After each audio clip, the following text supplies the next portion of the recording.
This show is sponsored by Charles Schwab.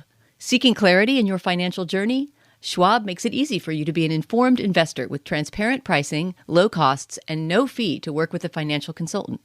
Schwab clearly explains their fees and helps you understand the common costs you can incur based on recommendations from your financial consultant. Visit schwab.com or swing by one of their 400 local branches to learn more.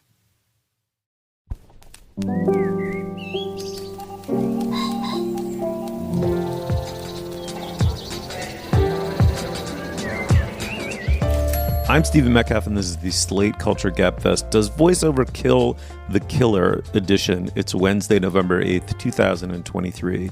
On today's show, The Killer. It's a dark existential noir from director David Fincher. It stars Michael Fassbender in the title role.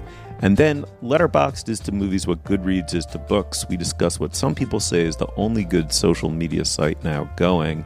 And finally, the wonderful Chris Malamphy joins us to discuss his new book, Old Town Road, about the Lil Nas X song that was not only a huge, unprecedentedly huge hit, but also a cultural watershed.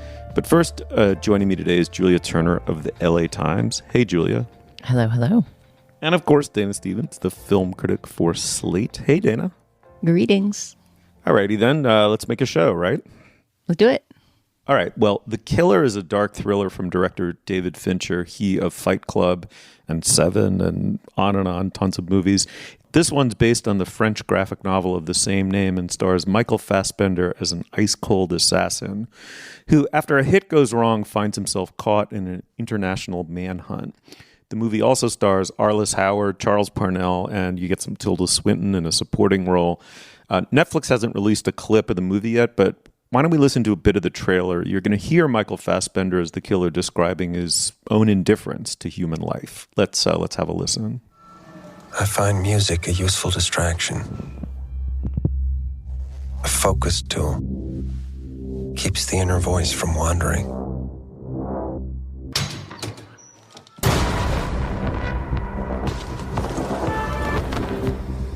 This is what it takes. My process is purely logistical. If I'm effective, it's because of one simple fact.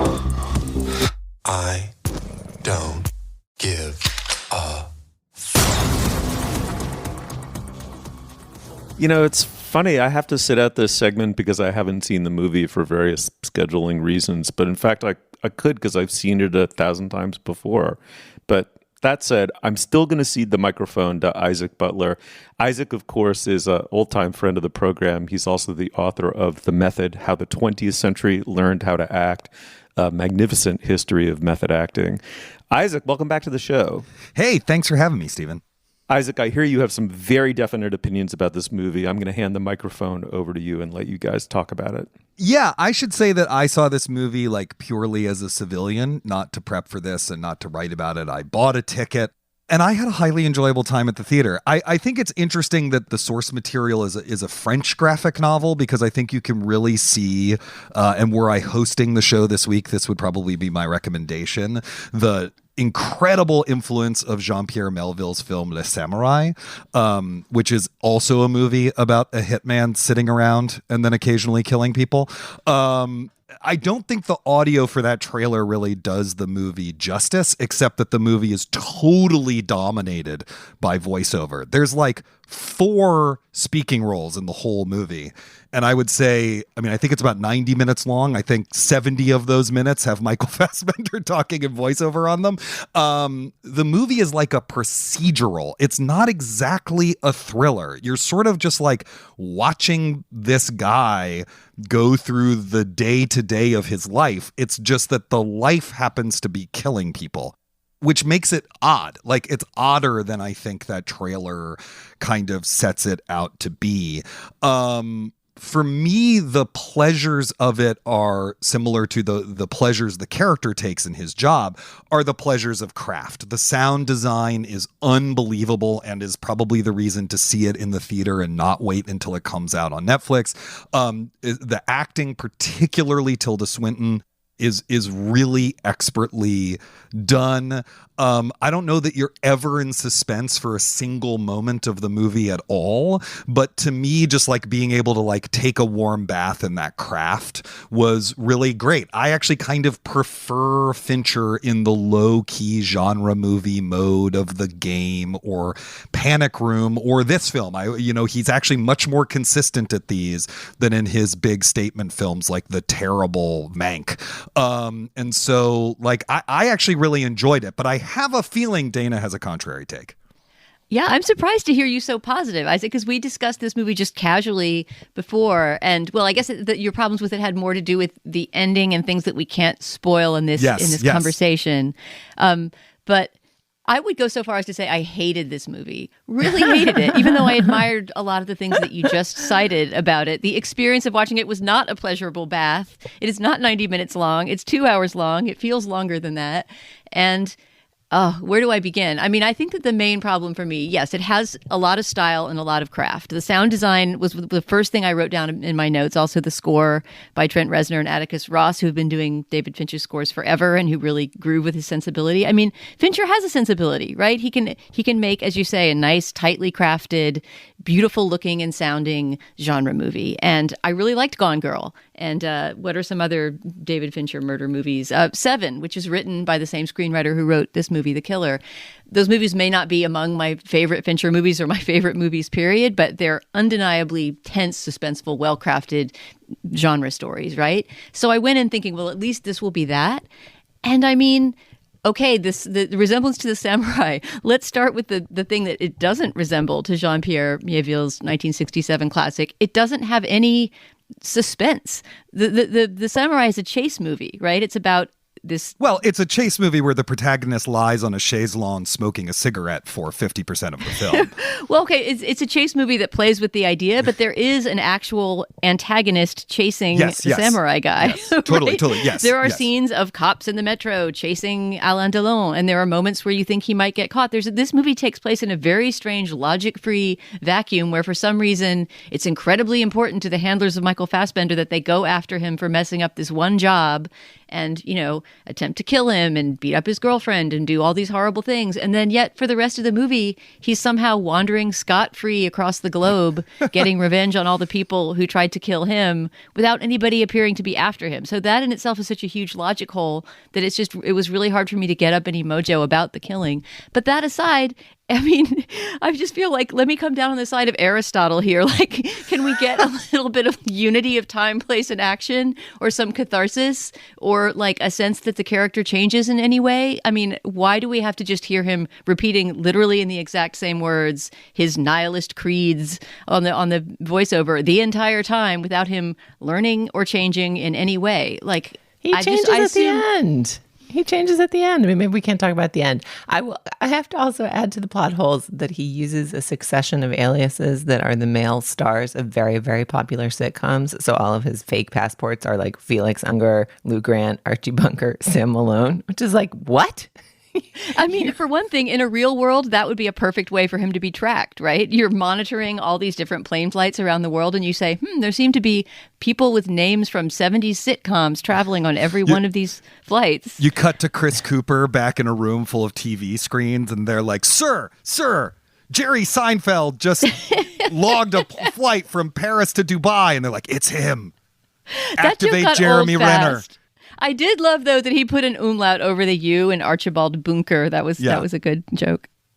Julia, what about you? Where do you fall between the two of us? I think I actually am squarely in between you two. It was 2 hours long. I found that the hours moved pretty briskly, just in the tension of the process and the mystery of what exactly he's doing next and which city is he going to go to and what's going on. And each different location kind of has its own tone and rhythm, and you're watching him practice this craft. But I sort of think the movie fell apart for me at the point of like, what is the point of this? Like, it felt, mildly interesting, very handsome, very, very beautiful. Yes, mostly quite well acted.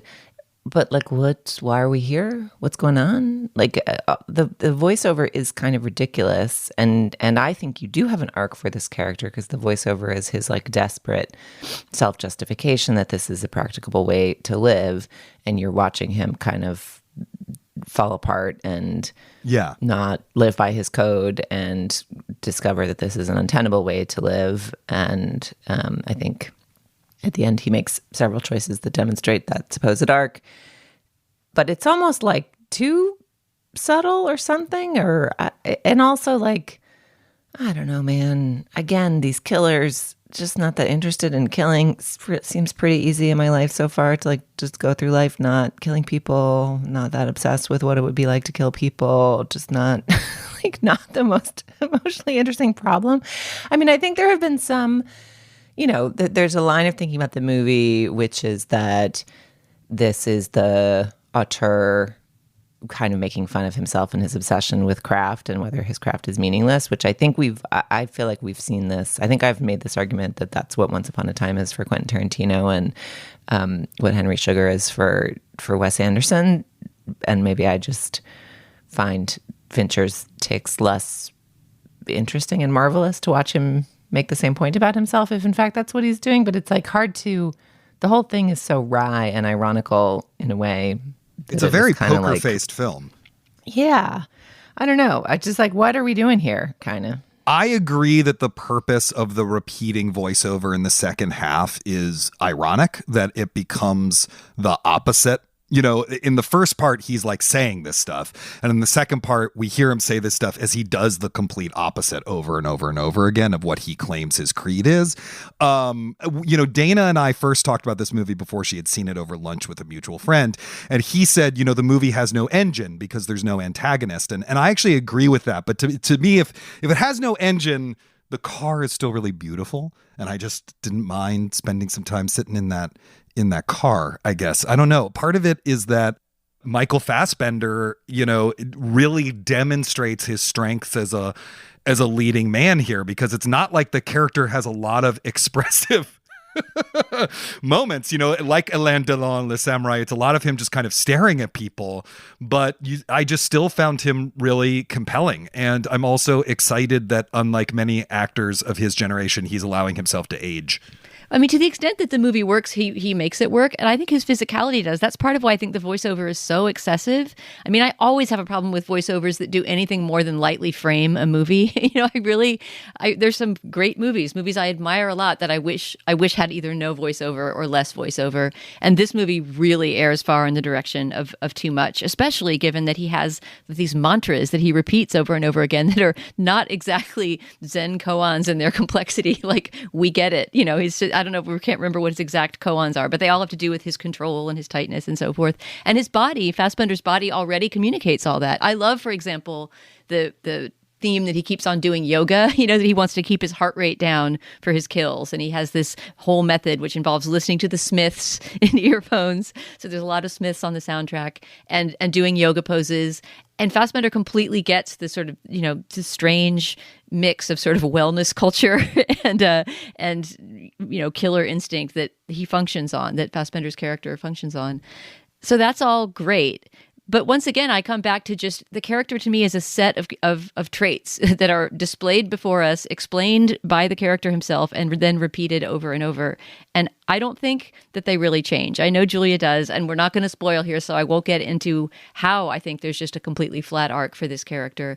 But I will say, this is a hint about the ending, that when we know that he goes through this chain of people, right, that commissioned the hit that he messed up and that they tried to kill him for. When he gets to the top of that chain and gets to the person who actually commissioned the hit, so it's sort of like, ground zero for this disaster that's occurred in his life, I don't understand the interaction between them or why it goes the way it goes. So if either of you off mic want to explain that to me, I would be thrilled.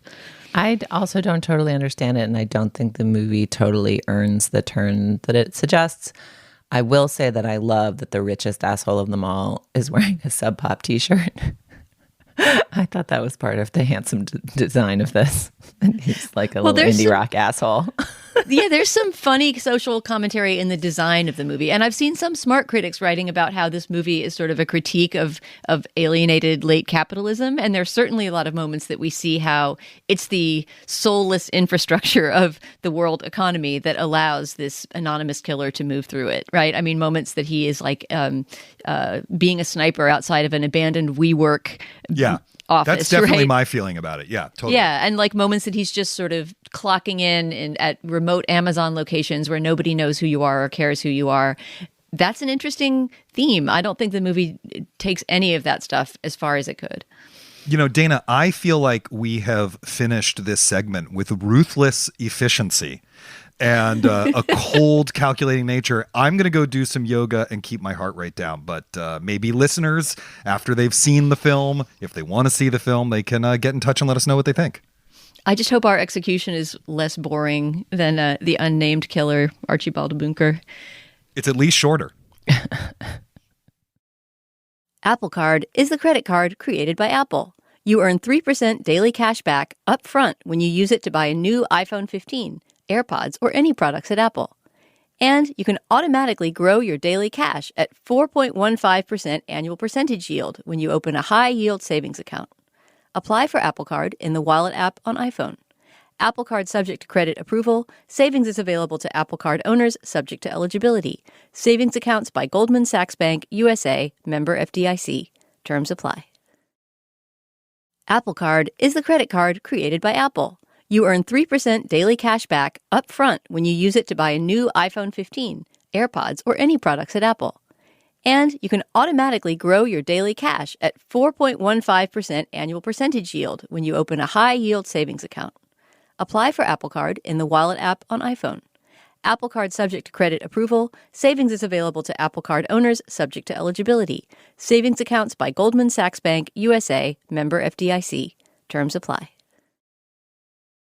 All right, now is the moment in our podcast where we discuss business. Dana, what do we have? Stephen, we have an extra item of business this week. In addition to telling you about our Slate Plus segment, which I will in a moment, I wanted to tell you about a new venture at Slate, the Slate Shop. It's an online store that supports small businesses while supporting Slate's journalism. At the Slate Shop, you can find products like hand-poured candles and home pasta makers, and you can also buy Slate-branded merch, like a tote bag or a pen or a hat. So if you want to support Slate and maybe get some fun little holiday gifties at the same time, you can head to shop.slate.com, where if you're a new customer, you get 10% off. Once again, that's shop.slate.com.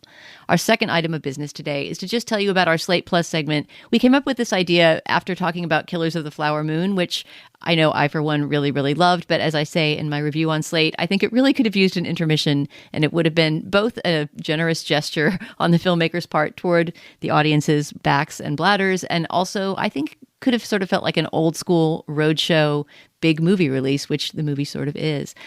Movies have been getting, at least in the public perception, longer and longer recently. We can talk about how statistically that is true, but I would say that experientially we would all agree that popular movies of late have felt like they all tend to be over 2.5 hours long. So we're going to talk about long movies. Do we like them? Do we hate them? When do they feel right? And when do we wish they would just cut to the chase? If you're a Slate Plus member, stay tuned for that conversation at the end of this show. If you're not a Slate Plus member, please sign up today at slate.com/culture plus.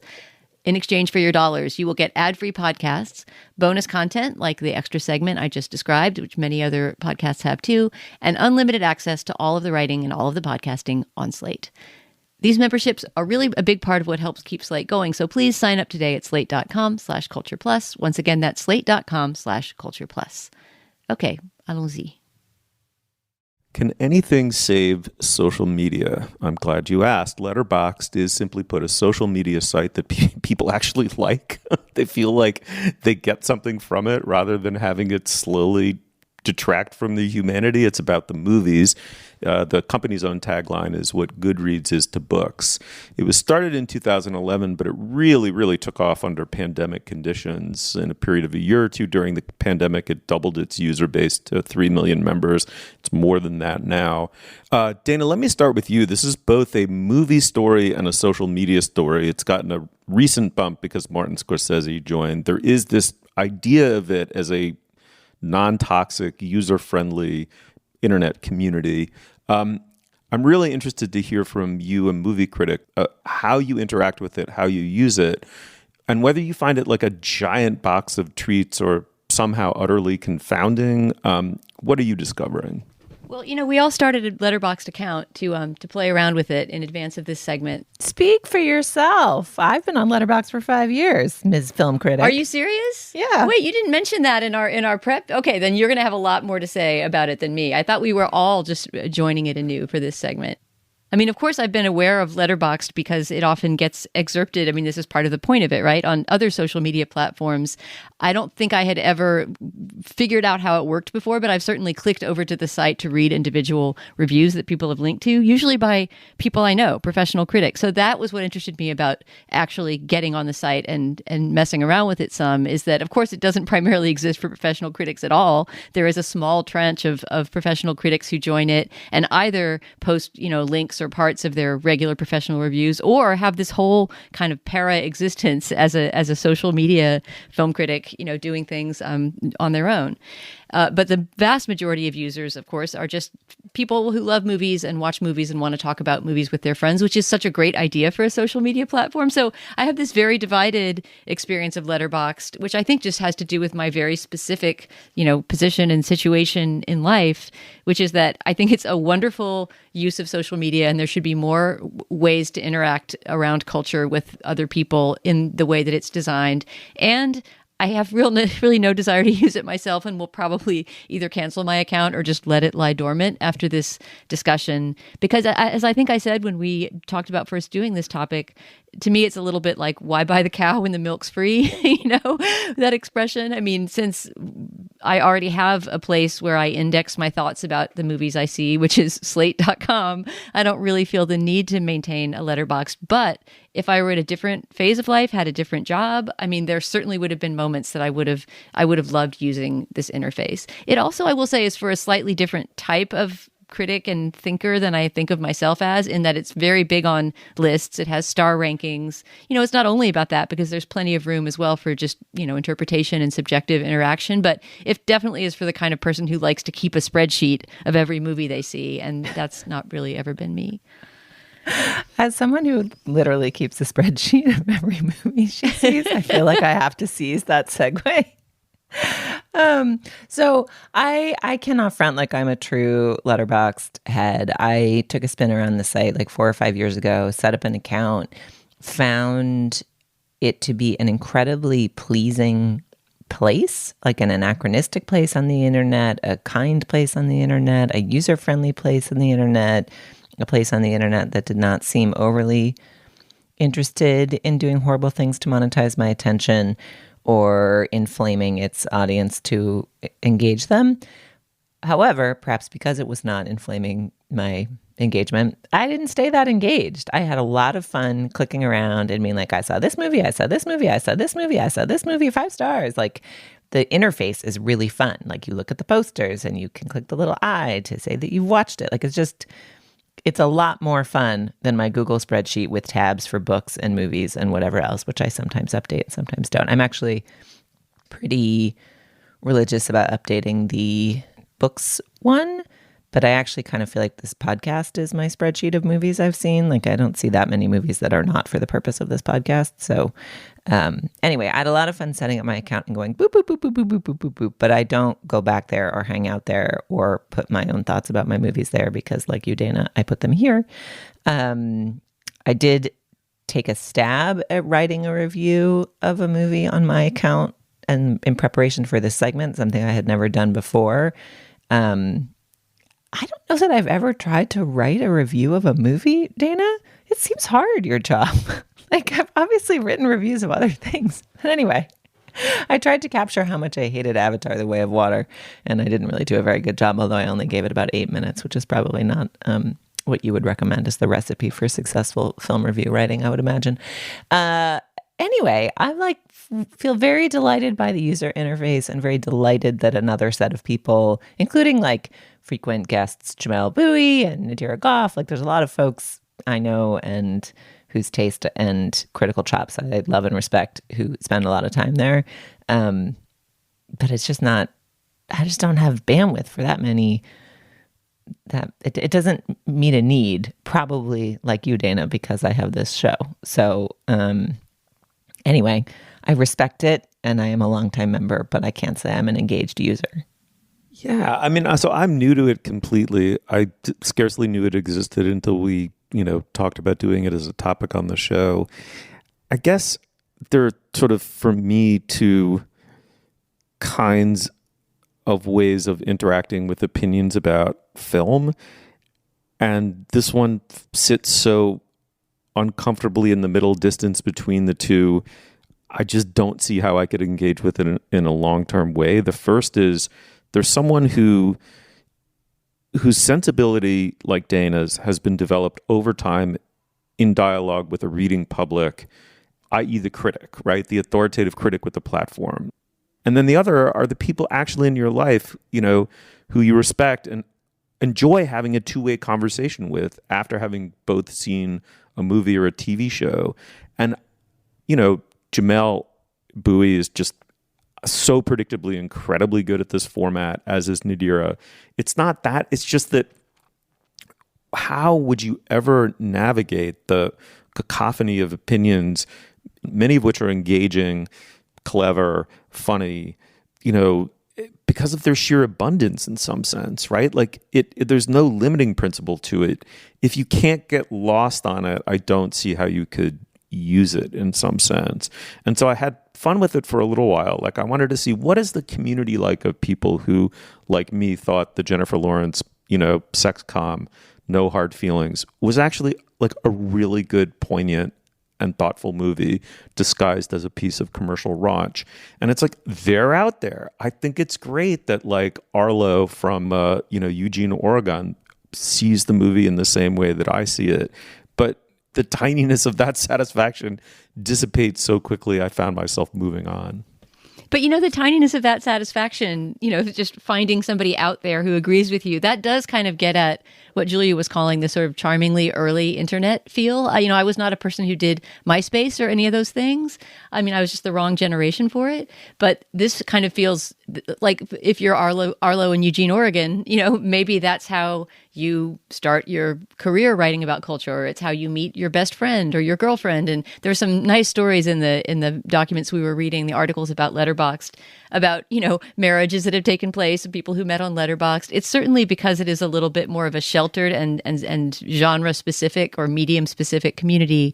It does seem like an easier place to find sort of like spirits, and people who want to discuss things with you. I think if I were younger, if I were a generation younger and not a professional critic, but just as interested in movies as I was as a person in my 20s, this might have been a good sort of starter place for the internet. And that's a strange thing to discover for the first time in 2023 after all we've discovered about social media. So maybe this is just me restating my original point. Like, I love that Letterboxd exists, and it seems like a very well-designed interface for exactly the specific thing that it's trying to do. And so I see why it matters to people. But I don't think that it's a place that I will probably be spending a lot of time. Yeah, fair enough. This raises a question I'd love to ask both of you, but Julia, I'll pivot to you. Someone really beautifully described it as Letterboxd can seem like a million small tributaries without a river. I grew up in a cultural landscape dominated by rivers, and the tributaries were just that, the relatively trivial, ignorable entities or something. I mean, is it just a function of age that as someone who grew up in a cultural landscape dominated by rivers, that there's something overwhelming about a cultural landscape just dominated by tributaries without the sort of central authority of a critic, or just that sheer multitude of voices somehow I found very hard to wend my way between. Well, I guess I don't experience it as a loss in the same way. I think my main takeaway from Letterboxd is that if you manage something intentionally and not purely for profit, you can create like a positive social space online.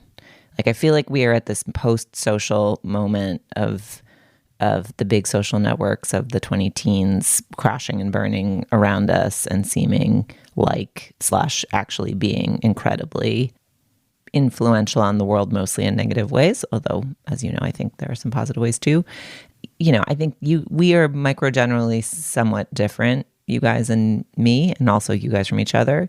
But like, I grew up there still is a monoculture, but there is an alternative culture that is very specifically cultivating your attention, right? The sort of alternative concept of the 90s.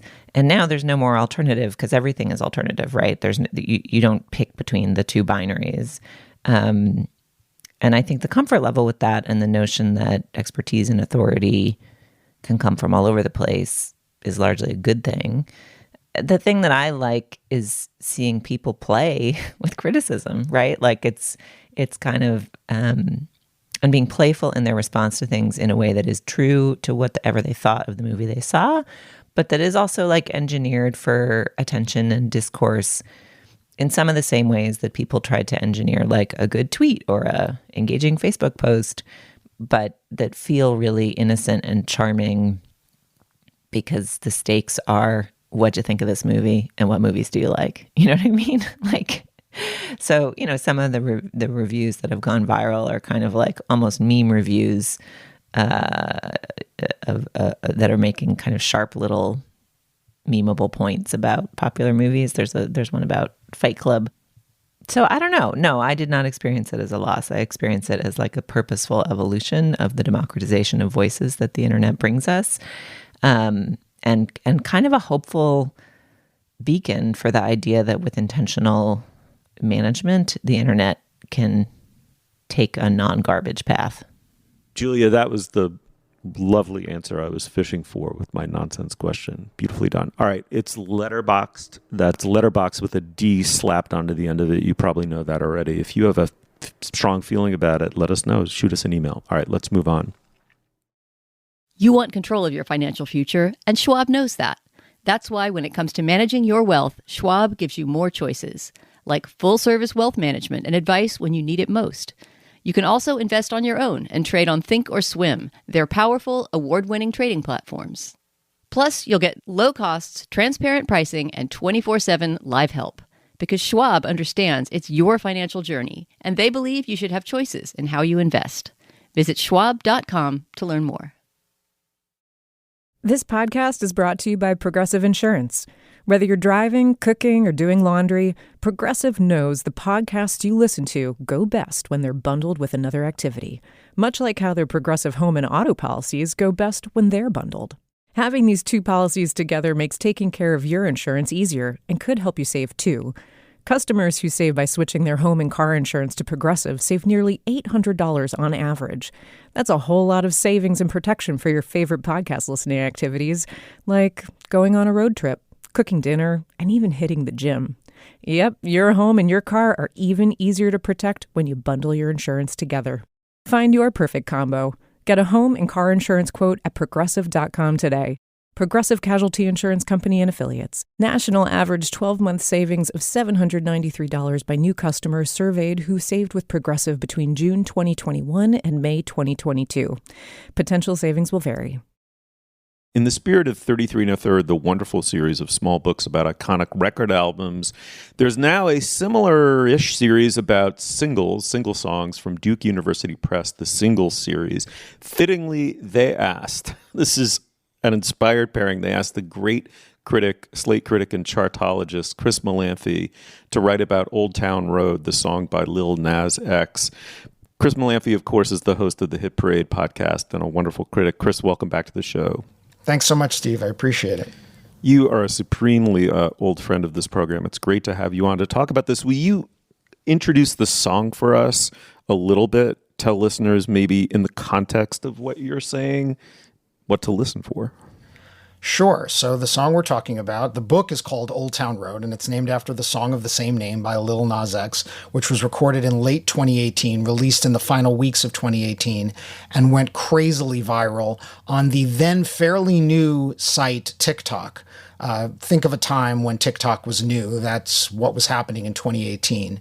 And it was kind of the first TikTok meme to really blow up massively, which then had a knock-on effect on this song. This song, which, by the way, is built out of a 9 Inch Nails sample. That's what that twang is. It's an instrumental track, an obscure instrumental track by Trent Reznor from the aughts that Lil Nas X, Montero Lamar Hill from Atlanta, Georgia, took one listen to and thought, this kind of sounds like country music. And he did his most corn pone accent, talking about he's got the horses in the back and Wrangler on my booty and, all sorts of fun and intentionally funny goofball lyrics. Because this was just so much fun to dance to, he threw it on social media, Twitter, TikTok, all over the place.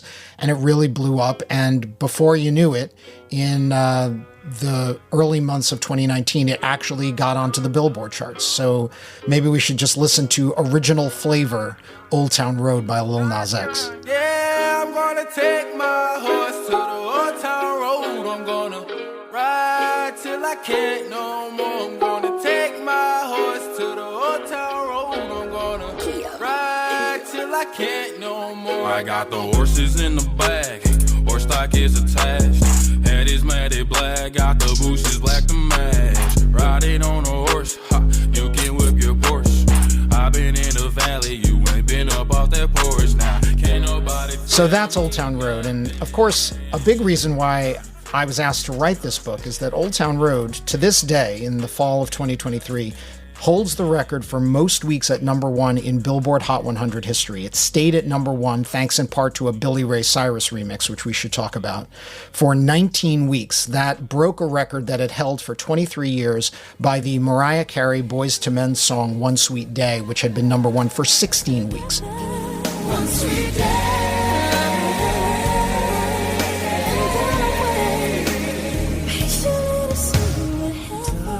Nobody could break that record until Lil Nas X broke it in 2019. And 4 years later, despite a couple of challengers, he still holds that record. And that is the chart angle is part of the reason why I wrote this book.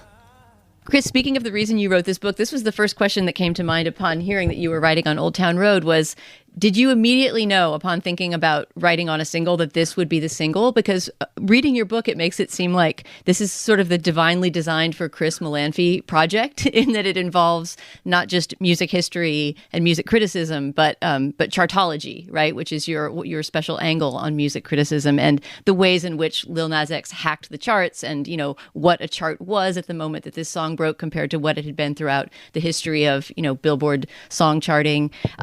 Did that angle immediately occur to you, like, I've got to do Old Town Road for that reason? Or was it one of a few different singles that you chewed over in your mind first?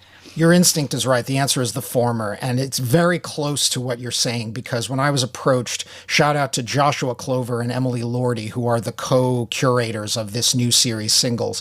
When I was approached by Emily Lordy in the summer of 2020, a year after this song was a hit, and asked if I wanted to do it, immediately, I just knew I had to do it. It was their idea based on all the writing, frankly, all the writing I'd done for Slate. If you all have been following my Why Is This Song Number One series, lo these many years, in 2019 for Slate, I wrote a whole lot about Old Town Road as it was breaking chart records. And they read all that, Emily and Joshua, and said, we'd love for you to write about this. And the instant, to answer your question, Data, the instant she asked me, frankly, a book project on top of my already insane schedule was the last thing I needed. But I said, oh, God, yeah, I have to do this, because it really is the perfect prism. This, to me, is why the book exists, to talk about not just chart feats like this, but the history of the charts, the history of genre, how genre is conflated with race, how, country and hip hop have collided with each other. It's a prism through which you can explore so much history, the history of viral songs, internet songs.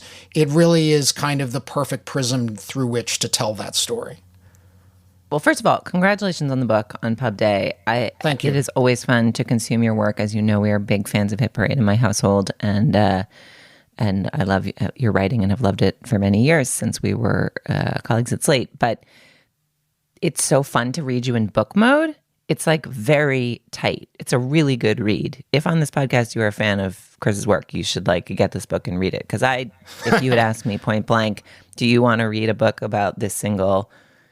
I would have been like, I don't know. I like mostly read mysteries, whatever. But it's like really brisk. So from the editor brain in Julia, nice job. Thank you. But one of the things that's really interesting to me about it is it strikes me that it has been a very interesting and eventful few years for country and race since this song came out and stormed the charts. So I'm interested to hear you share with our listeners a little bit about what it was like and what you thought about the kind of race and country aspects of this song through the lens of where pop culture has wended since it came out. Yeah, that's a great question. And, you know, one thing I could not have predicted when I turned in the first manuscript of this in 2021 and edited it in 2022 was that in 2023, the charts were going to be as dominated by crossover country songs, including country songs like Morgan Wallen's Last Night, that are replete with hip hop tropes. I know that last night we let the liquor talk. I can't remember everything we said, but we said it all. But that said, the history of the collision between first R&B and country and then hip hop and country is a long and interesting one. And, you know, in the book, I point to all sorts of antecedents, not least the fact that lest we forget, because country is often marketed as the whitest of all genres, that country at the root is based on African and African-American music. I say African because, for example, the banjo is basically an African instrument. So when you, as I talk about in the book, when you talk about the history of country music itself, which is now about a century old, dating back to the 1920s, you're really talking about an art form that has R&B baked into it. You can also touch on what happened to Ray Charles in the 1960s when he recorded an album that right there in the title is called Modern Sounds in Country and Western Music. And this is a bit lost to time, but in 1962, that was basically the highest charting album of the year. It spent 14 weeks at number one on Billboard's album chart, and it spun off a raft of singles that hit the pop and the R&B charts. But even though he was recording country standards like You Are My Sunshine and I Just Can't Stop Loving You, these songs didn't touch the country chart in 1962 at all, despite the title of his album and despite the fact that it was the best-selling album in America for months.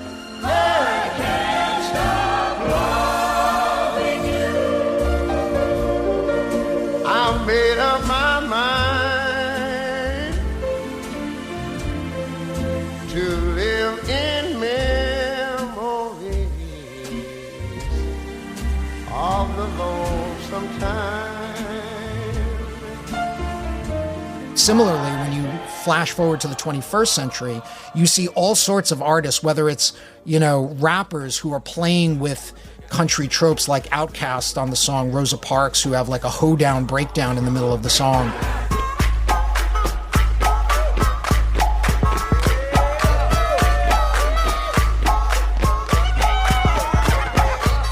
Or you talk about country artists who are playing with hip-hop tropes, like we talked about him on Culture Gabfest just a couple months ago, Jason Aldean, who one of his big hits back in 2010 is a cover of a song called Dirt Road Anthem, in which he raps the verses and sings the chorus. He does both parts himself. Jason Aldean rapping.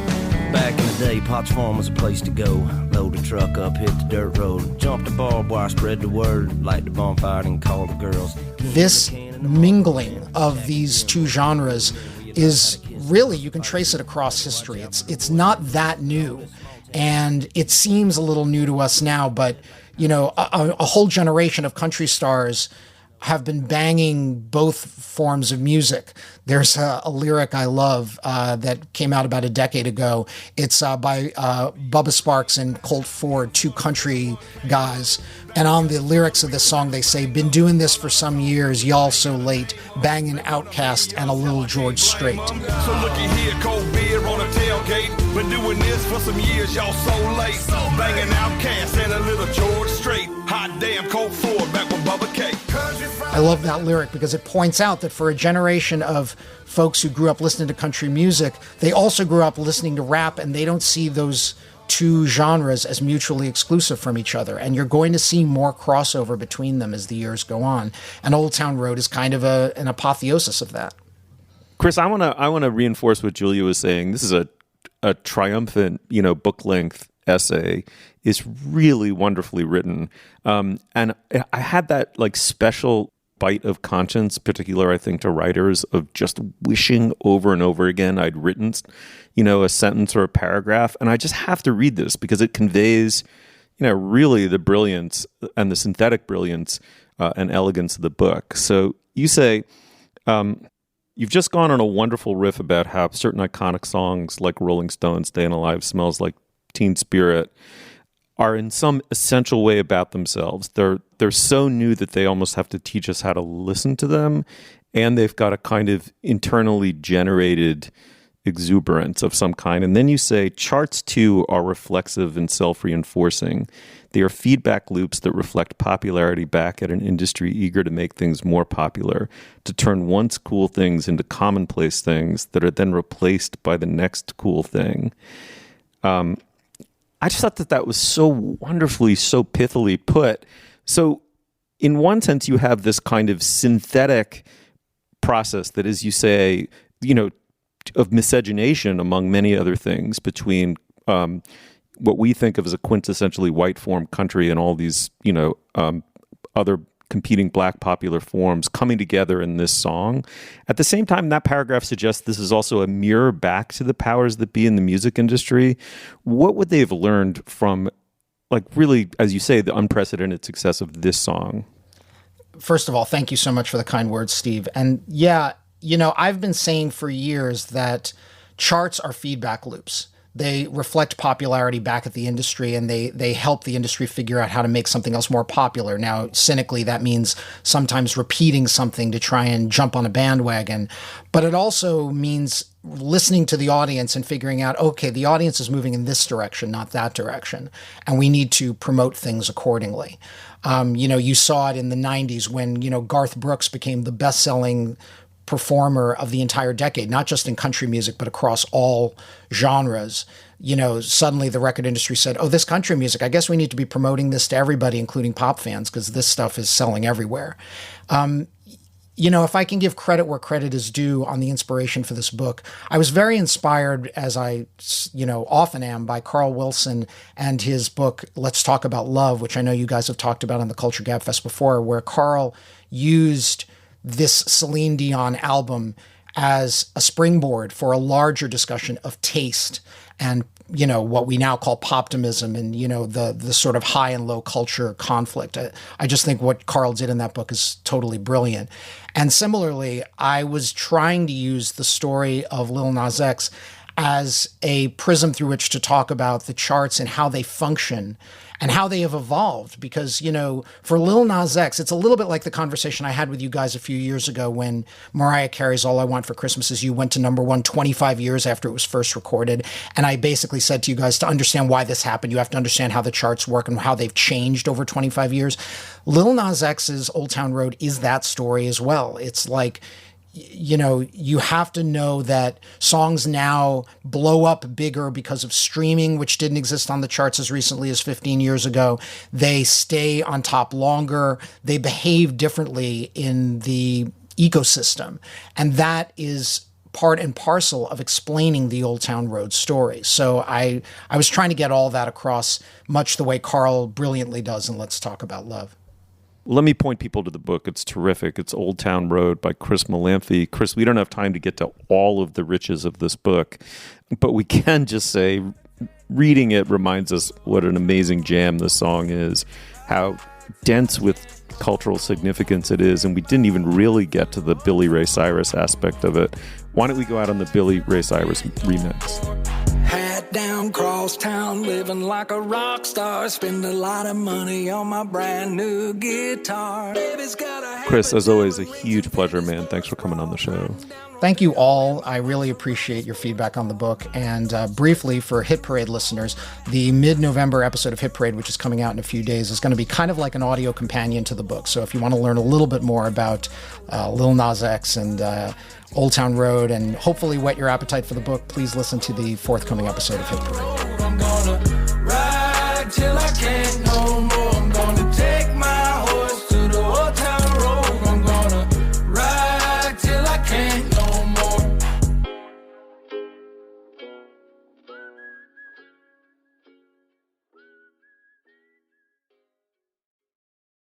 You want control of your financial future, and Schwab knows that. That's why when it comes to managing your wealth, Schwab gives you more choices, like full-service wealth management and advice when you need it most. You can also invest on your own and trade on Thinkorswim, our powerful award-winning trading platforms. Plus, you'll get low costs, transparent pricing, and 24/7 live help. Because Schwab understands it's your financial journey, and they believe you should have choices in how you invest. Visit schwab.com to learn more. All right, now is the moment in our podcast when we endorse. Dana, what do you have? Steve, I have a hometown endorsement, something from Slate.com that I came across last week that really surprised me and how much I cared about reading it, given how little I had cared about the topic up until then. So the day of Sam Bankman-Fried's courtroom trial, after the verdict came down and it became clear that he might actually have to serve some serious time for what sounds like his absolutely atrocious, many years long scamming of many people with cryptocurrency, I decided I would try to finally understand what was going on with Sam Bankman-Fried. We've talked about cryptocurrency on the show and had segments on it, but every single time it's sort of like I have to remind myself again what it is, how it works, how the scam works. And so this whole story of Sam Bankman-Fried's trial was something I had just been sort of waiting for it to be over. And then I just thought, no, let's try to figure it out, because it is actually interesting that, he may have to suffer some consequences. So where did I go? Slate.com. And I realized that Slate.com's coverage of that trial was fantastic. For one thing, Nitish Pahwa, who's been on our show many times, technology and other things focused writer at Slate, was in the courtroom and was covering the trial from the courtroom. And his updates are fantastic. They reminded me a bit of Seth Stevenson's updates from the Michael Jackson trial, in that they were both legally fascinating and just very lively and well written. And there's other great coverage as well by Alex Kirshner and other writers on Slate. So I recommend, and I think there's a whole landing page for it, Slate's coverage of the Sam Bankman-Fried trial and the aftermath. Oh, that's fantastic. I'm going to go gorge myself on those as soon as we're done taping. Julia, what do you have? I have is it an endorsement? I guess so. We went, so we took my sons, as I think I shared on the show, to see Stop Making Sense. And then I took one of them to see the Taylor Swift movie. And so now just like the family activity is concert documentaries. And after I saw Killers of the Flower Moon with my husband, we saw that The Last Waltz was being played in theaters this past weekend. So we took my 10-year-olds to The Last Waltz, which is the Scorsese documentary about the final taping of the band, the kind of legendary 70s rock band that played with all kinds of greats. And it's a star-studded concert doc. And now that my family are just concert doc connoisseurs, and that's our entire pastime, I would share that it is astounding how different The Last Waltz is from Stop Making Sense. Obviously, very different bands, very different eras, very different directors, but they're very fun and funny to watch as companion pieces, and to think about the kind of rigorous, purposeful, tight, inclusive art making of Stop Making Sense versus the just swaggering peacock show of the kind of end of a particular male rock star era. Just the somebody out there has no doubt written a PhD on 70s masculinity based on The Last Waltz as the primary text, and please send it to me. It's so interesting and such an amazing time capsule of the fashion. And Scorsese's direction is really fascinating because he, there's an amount of reverence of these talented musicians and what they've built, but there is a lot of kind of, in my mind, somewhat lacerating distance or a willingness to show, I don't know, kind of the vanity and vulnerabilities of these men, even as it is lionizing their music. So anyway, The Last Waltz, Martin Scorsese, certainly as a time capsule, if not as a entertainment experience. And also got so many compliments from all of the other grownups in the room for bringing our 10-year-old to this, who were so bored. So bored. I can only imagine, right? All right. Well, my endorsement this week is short and sweet. The preview for the movie The Holdovers, which I believe the Alexander Payne movie with Paul Giamatti that I think we're going to be talking about in our upcoming show. I hope we will. I haven't seen the movie, but in the preview, the theme song from the movie, or what appears to be the theme song from the movie, begins to play. I'd never heard it before. And in the same way, the trailer for the movie, the film looks as though it was shot on like 70s film stock. All of the graphics, to some degree, the style of the acting and just the presentation of the trailer, all are throwbacks to a different era of cinema. It sort of looks antique in a 1970s sense. And the song, even though it was made now, and the song is the exact same thing. There's a kind of acoustic guitar, not quite Nick Drake, not quite Cat Stevens, but definitely like heyday of sensitive male singer-songwriter song comes on, and it's hauntingly beautiful. And I was like, oh my God, ransack the archives, ransack the vaults. There's some other artist in this vein that I've never heard of I can now discover. Lo and behold, like the movie, the song is from 2023. It's called Silver Joy, and it's from the singer-songwriter Damien Jurado, Jurado. And if you need a place to land, or come down when you are weary, no more clouds to put away in the slumber of the morning. Either of you ever heard of him? No. He's been around for, God, I mean, maybe not 20, but approaching 20 years. But, he's still in his prime and in the sort of central part of his career. He's not a throwback at all. I mean, he's a creature of the aughts, maybe last 10, 12 years. And his music is really wonderful. I think this song, Silver Joy, is especially like piercingly beautiful, and even my jaundiced kids are kind of taken with it and love it. So anyway, Silver Joy by Damien Jurado. Love it. I think it's a beautiful song. All right. Thank you so much, Julia. Thanks, Steve. Thanks, Dana. Thank you, Steve. Fun show. You'll find links to some of the things we talked about today on our show page. That's slate.com/culturefest. And you can email us at culturefest@slate.com. Our introductory music is by the composer Nicholas Bertel. Our production assistant is Kat Hong. Our producer is Cameron Drews. For Dana Stevens and Julia Turner, I'm Stephen Metcalf. Thank you so much for joining us. We will see you soon.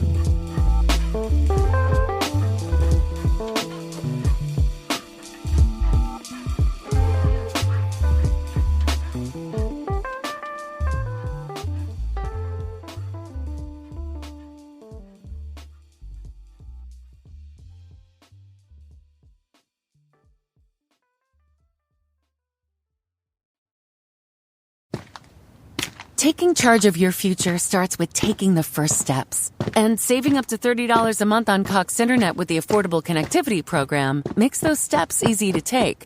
Whether they bring you to click upload on your first short film, or join now for an online book club. Applying is easy. See if you qualify at cox.com/ACP. Non-transferable, one per household. Application and eligibility decisions are made by the FCC. Taking charge of your future starts with taking the first steps. And saving up to $30 a month on Cox Internet with the Affordable Connectivity Program makes those steps easy to take. Whether they bring you to click upload on your first short film, or join now for an online book club. Applying is easy. See if you qualify at cox.com/ACP. Non-transferable, one per household. Application and eligibility decisions are made by the FCC.